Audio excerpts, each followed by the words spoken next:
Hello people, welcome back to our channel. నా ప్రేమ సామ్రాజ్య దేవి part 4 అండి. ఓకే, పద కాలేజ్ టైం అయిపోతుంది అంటూ బైక్ స్టార్ట్ చేశాడు శివ. నో, నేను నీతో రాను, నువ్వు వెళ్ళు, నేను నడిచి వస్తాను అని చెప్పింది మన హీరోయిన్. కాలేజీ ఇక్కడి నుంచి 1/2 కిలోమీటర్ పైనే ఉంది. అయినా నేను తీసుకెళ్తాను అంటే రావటానికి ఏం రోగం అన్నాడు శివ.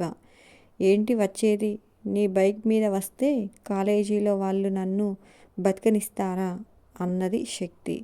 ఓయ్ శివాంగి, కాలేజీలో అందరికీ తెలుసులే నువ్వు నేను ఒకటే అని. ఇంకా చేసింది చాలే, వచ్చి కూర్చో అన్నాడు శివ. ఆ మాటకి శక్తి అలానే చూసి, రోడ్డు మీద ఎవరన్నా తెలిసిన వాళ్ళు చూసి ఇంట్లో చెప్పాలి, అప్పుడు ఉంటుంది సోకు, కాళ్ళు ఇరగ్గొట్టి మూలన కూర్చోబెడతారు మా నాన్న అన్న శక్తి.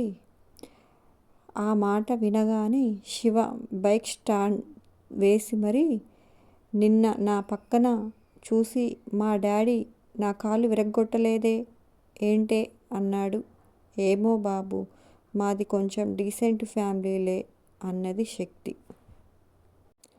అంటే మేము సిగ్గులేని వాళ్ళమా నీ అంటూ తల మీద ఒక్కటి వేశాడు శివ. అబ్బా, అంత గట్టిగా కొడతావేంట్రా అన్నది శక్తి. మొగుడిని పట్టుకొని రా అంటూ ఇంకా మాది డీసెంట్ ఫ్యామిలీ అంటావేంటే అంటూ మళ్ళీ 2 వేశాడు శివ. శక్తి ఏడుపు మొహం పెట్టుకొని, నొప్పి పెడుతుంది అంది శక్తి. చెయ్యి పట్టుకొని దగ్గరకు తీసుకొని, నేను కొట్టినప్పుడు నువ్వు సౌండ్ రాకుండా తిట్టుకుంటావు చూడు, అప్పుడు నీ ఫేస్లో ఎక్స్ప్రెషన్స్ చాలా సూపర్గా ఉంటాయి అన్నాడు శివ. తెగ ముద్దొచ్చేస్తావు, అందుకే కావాలని వేస్తాను అన్నాడు.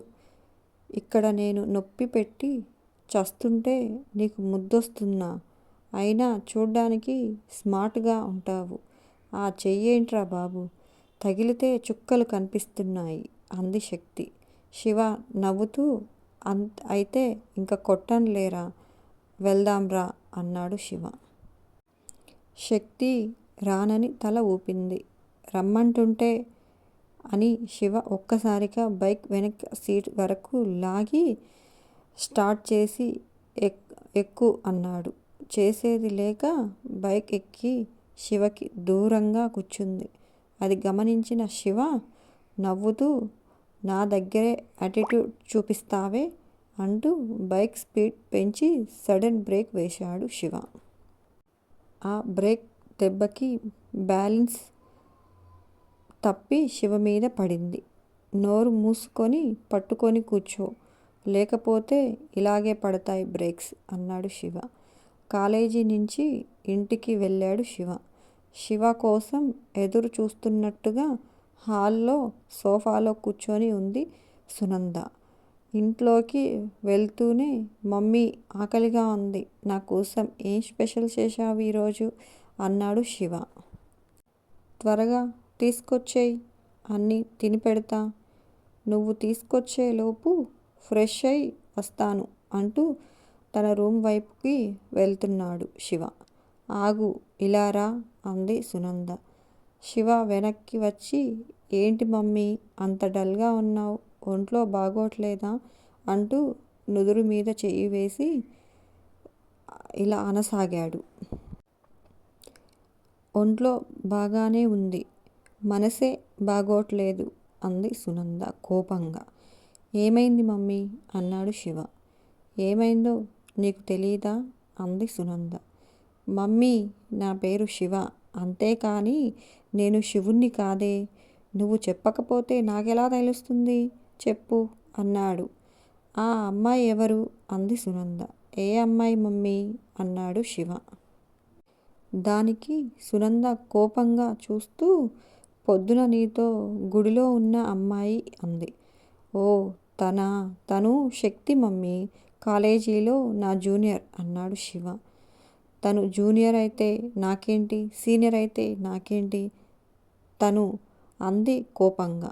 అదేంటి మమ్మీ అలా అంటావు అన్నాడు శివ. శివుడి పక్కనేగా శక్తి ఉండేది, అందుకే నా పక్కన ఉంది అన్నాడు. నీ పేరు శివే, అంతేగాని నువ్వు శివుడివి కాదు. శక్తిని పక్కన పెట్టుకోవడానికి అన్నది సునంద కోపంగా. మాటలకి శివ నవ్వుతూ, నా మాటలు నాకే అప్పచెబుతున్నావుగా, నువ్వు సూపర్ మమ్మీ, అందుకే నువ్వంటే అంత ఇష్టం అంటూ సునంద మెడ చుట్టూ చేతులు వేసి ముద్దులు పెట్టాడు శివ. శివ అల్లరి చూసేసరికి సునందాకి కోపం తగ్గి, ఈ వేషాలకేం తక్కువ లేదు. అయినా నేను అడిగిందేంటి, నువ్వు చెప్పేదేంటి అంది. అసలు ఈ మీటింగ్ ఏంటమ్మా, నాకు ఆకలవుతుంటే. ఛ, నేనంటే నీకు ప్రేమే లేదు పో అన్నాడు శివ. బర్త్డే రోజు కూడా నన్ను ఆకలితో చంపేస్తున్నావు అన్నాడు శివ ఏడుపు మొహం పెట్టి. ఆ మాటలకి సునంద తల్లి మనసు నిద్రలేచి కిచెన్లోకెళ్ళి శివ కోసం వాళ్ళ అమ్మ వైపు నవ్వుతూ చూస్తూ, ఐ లవ్ యూ మమ్మీ. ఆ శివంగి కూడా సేమ్ నీలాగే పైకి పెద్ద రాక్షసిలాగా బిల్డప్ ఇస్తుంది అనుకుంటాడు శివ మనసులో. కానీ లోపల అన్నీ చిన్నపిల్లల చేష్టాలే చేసిద్ది. అందుకే ఎంత ఇష్టమో అదంటే కూడా నాకు అంతే ఇష్టం అన్నాడు శివ. నైట్ డిన్నర్ చేస్తూ, ఆ అమ్మాయి నీతో ఎందుకు వచ్చిందో ఇంకా చెప్పలేదు అంది సునంద. అమ్మాయా, ఎవరు అన్నారు రామకృష్ణ. పొద్దున గుడిలో సార్ పక్కన ఉందే ఆ అమ్మాయి అంది సునంద. ఓ అవును కదా, నేను చూశాను, లంగా ఓణి వేసుకొని చాలా అందంగా ఉంది అన్నాడు రామకృష్ణ. ఆ మాటలకి శివ నవ్వుతుంటే సునంద మాత్రం కోపంగా చూసింది. ఎవరు శివ ఆ అమ్మాయి అన్నాడు రామకృష్ణ. మన పక్కా ఊర్లో ఉన్న వాళ్ళ అమ్మాయి డాడీ, కాలేజీలో నాకు జూనియర్ అన్నాడు శివ. దేవేందర్కి ఇంత అమ్మాయి ఉందా, నేను ఇంకా చిన్నపిల్లలు అనుకుంటున్నాను అన్నాడు రామకృష్ణ. ఇది నిన్న మొన్నటి వరకు అలాగే ఉండేది, సడన్గా ఇలా తయారైంది నన్ను చంపటానికి అనుకున్నాడు శివ మనసులో. చూసినప్పుడే అనిపించింది తెలిసిన వాళ్ళ పిల్లలా ఉంది అని. ఆ అమ్మాయికి అన్నీ వాళ్ళ నాన్న పోలికలే అన్నాడు రామకృష్ణ. ఈ మధ్య కొంచెం నలిగారు కానీ చాలా మంచి కుటుంబం. వాళ్ళ తాత ముత్తాతలు కూడా చాలా పలుకుబడి ఉన్నవాళ్ళు అని ఆయన అంటుంటే ఇంకా ఆపుతారా, వాళ్ళ గొప్పలు. కొడుకు ఎవరో అమ్మాయిని వెంటేసుకొని తిరుగుతున్నాడు అని చెప్తే కోప్పడటం పోయి వాళ్ళ కుటుంబ చరిత్ర చెప్పుకుంటూ ఉన్నావా అన్నది సునంద చాలా కోపంగా. అబ్బా సునంద, నేను వాళ్ళ చరిత్ర చెప్పడం లేదు, మంచి ఫ్యామిలీ, అమ్మాయి బాగుంది అని మాత్రమే అన్నాను అన్నారు రామకృష్ణ. ఆ మాటలకి శివ నవ్వు అస్సలు ఆగడం లేదు. బాగా నవ్వొస్తుంది కదా నీకు అని శివ వైపు కోపంగా చూసింది సునంద. అలాగే గారం చేసి వీడిని నెత్తికెక్కించుకోండి, ఏదో ఒకరోజు ఆ పిల్లను తీసుకొచ్చి ఇంట్లో పెడతాడు, అప్పుడు తీరిగ్గా బాధపడుదురు అంటూ కోపంగా ప్లేట్ తీసుకొని వెళ్ళిపోయింది సునంద. అసలు ఇప్పుడు నేను ఏమన్నానని అంత కోపంగా ఉన్నారు అన్నారు రామకృష్ణ. ఏమన్నారా, ఎంసెట్లో 46వ ర్యాంక్ వస్తే వాడు ఇంజనీరింగ్ జాయిన్ అవ్వకుండా డిగ్రీ చదువుతాను అంటే సరే అని వాడి జీవితం సగం చెడగొట్టేశారు. ఇప్పుడు ఎవరో అమ్మాయిని వెంటేసుకొని తిరుగుతున్నాడు అని చెప్తే కోప్పడకుండా ఆ అమ్మాయి అందంగా ఉంది అని మీరే వాణ్ణి ఎంకరేజ్ చేస్తున్నారు, ఈ విషయంలో కూడా చేస్తున్నారు మీరు అంది సునంద కోపంగా. ఇలా అయితే వాడు బాగుపడినట్లే. ఈ విషయం అత్తయ్య గారికి తెలిస్తే అమ్మో ఇంక నన్ను బతకనిస్తుందా, పిల్లల్ని పెంచడం కూడా చేతకాదు అని నన్ను సాధించి చంపేస్తుంది అంది సునంద. అబ్బా ఏంటి సునంద నువ్వు, ఎక్కడి మాటల్ని ఎక్కడికి తీసుకెళ్తున్నావు నువ్వు అన్నాడు రామకృష్ణ. వాడేదో ఆ అమ్మాయిని గుడికి తీసుకువస్తే పెళ్లి చేసుకొని ఇంటికి తీసుకువచ్చినంత రాద్ధాంతం చేస్తున్నావు అన్నాడు రామకృష్ణ. హా, చూస్తూ కూర్చోండి. ఆ రోజు కూడా త్వరలోనే వస్తుంది. అప్పుడు మీ అమ్మగారు నన్ను చాదిస్తుంది, చూస్తూ ఉండండి. నా కొడుకుని వల్లో వేసుకొని జమీందార్ కోడలివి అయిపోయావు అని అయినదానికి కానిదానికి తిట్టిపోస్తూ కంటి చూపుతోనే చంపేస్తుంది. అలా చంపేస్తుంది. ఇంకా ఈవిడికి కొత్త ఆయుధం కూడా తోడవుతుంది. నాకు పిల్లల్ని పెంచడం కూడా చాతకాదు అని తెప్పి పొడుస్తూ ఉంటుందింక. శివ అంటే ఆవిడికి ప్రాణం. వాడి పెళ్ళి పూర్తిగా తన ఇష్టప్రకారమే జరగాలి అని మీ దగ్గర మాట కూడా తీసుకున్నారు. మర్చిపోయారా? ఇప్పుడు గనుక ఆవిడికి ఈ విషయం తెలిస్తే ముందు నన్ను చంపేస్తుంది అంది సునంద కొంచెం భయంగా. నాని గురించి నువ్వేం భయపడకు మమ్మీ అన్నాడు శివ. తనని ఎలా కూల్ చేయాలో నాకు బాగా తెలుసు. అయినా నా టాలెంట్ గురించి వేరే చెప్పాలా? నిన్ను ఎన్నిసార్లు నాని దగ్గర నుంచి సేవ్ చేశాను అన్నాడు శివ కళ్ళు ఎగరేస్తూ. అంత లేదులే నానా. మీ నానికి మిడిల్ క్లాస్ వాళ్ళంటే అస్సలు పడదు. ఎక్కడైనా నీ మాట వింటుందేమో కానీ నీ పెళ్ళి విషయంలో ఎవ్వరి మాట వినదు మీ నాని. ఆఖరికి నీ మాట కూడా వినదు. అందుకే పిచ్చి పిచ్చి వేషాలు పెట్టుకోవడం మానేసి బుద్ధిగా డిగ్రీ కంప్లీట్ చేసి ఎంబీఏ చేయడానికి చెన్నై వెళ్ళు. అక్కడ మామయ్య వాళ్ళ ఇంట్లో ఉండు, లేకపోతే హాస్టల్లో ఉండు. నీ ఇష్టం అంది సునంద.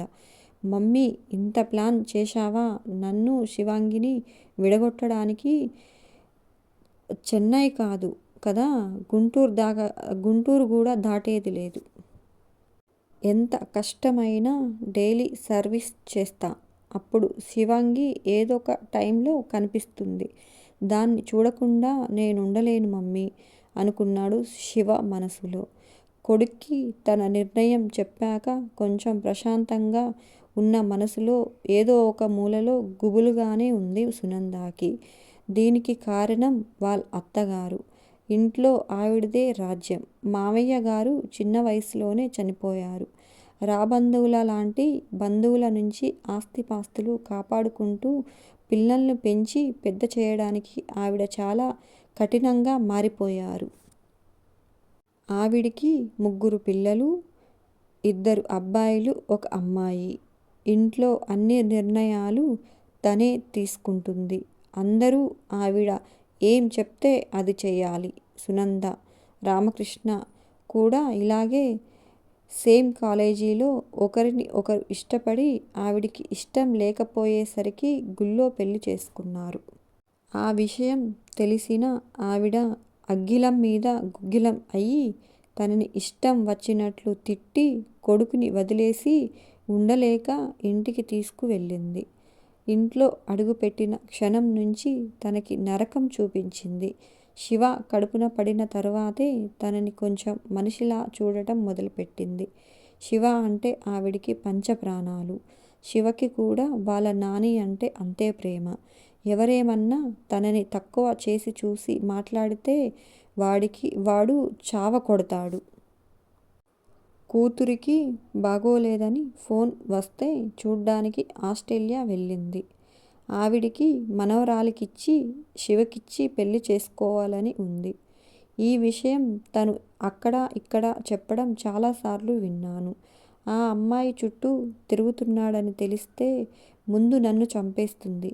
విషయం చేయి దాటక ముందే ఏదో ఒకటి చేసి వీడిని ఇక్కడి నుంచి దూరంగా పంపెయ్యాలి అనుకుంటుంది సునంద.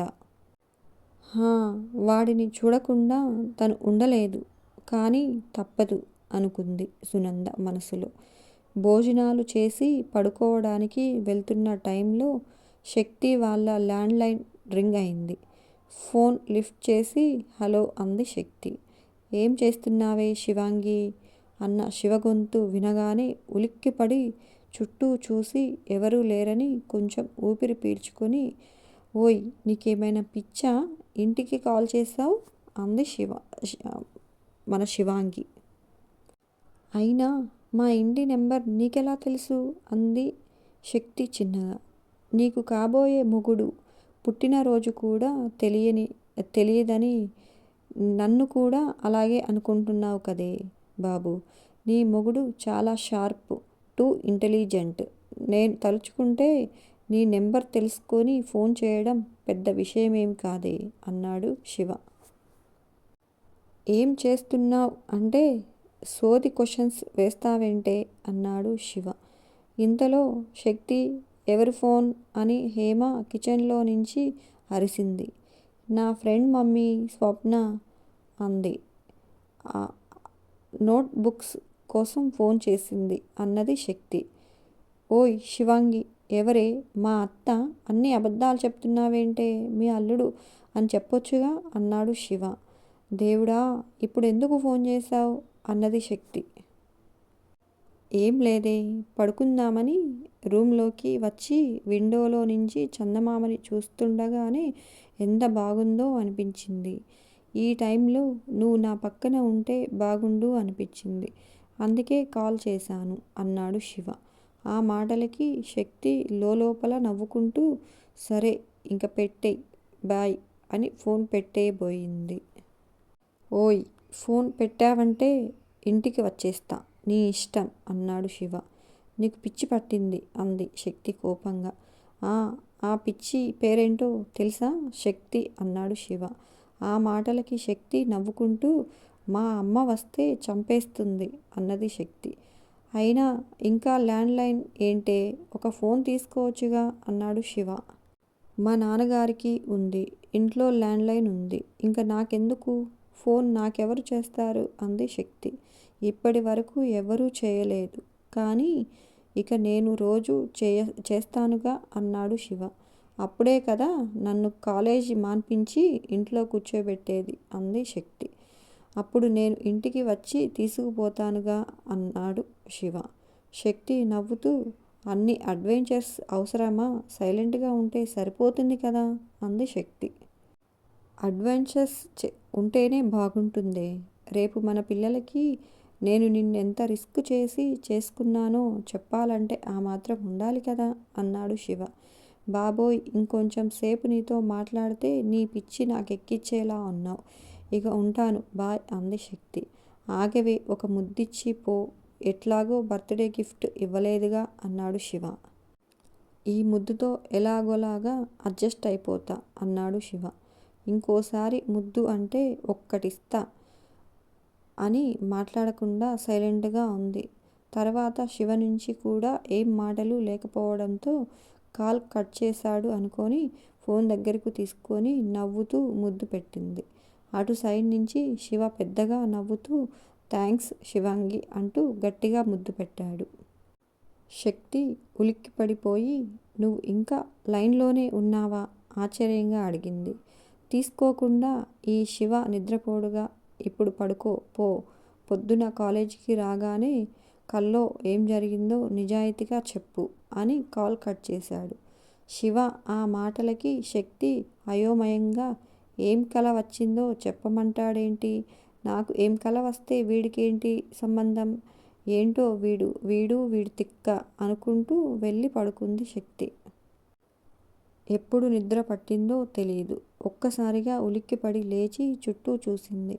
వామ్మో, నువ్వు మామూలోడివి కాదు, దేశముదురివి అనుకుంటే శక్తి మనసులో ఇక్కడే శివ కూడా నవ్వుతూ రోజూ నా నిద్ర చెడగొడుతున్నావు కదే, ఈ ఉలిక్కిపడి లేస్తే ఇలాగే రాక్షసి, ఇంకా నీకు రోజు తిర్నాళ్ళే, రోజు జాగారమే అంటూ హెడ్ ఫోన్స్ పెట్టుకొని సాంగ్స్ వింటూ పడుకున్నాడు మన శివ. నెక్స్ట్ పార్ట్ కోసం ఎదురు చూస్తూ ఉండండి. అంతే ఈ వీడియో. Bye bye. సబ్స్క్రైబ్ చేయండి, లైక్ చేయండి, షేర్ చేయండి. Bye bye friends.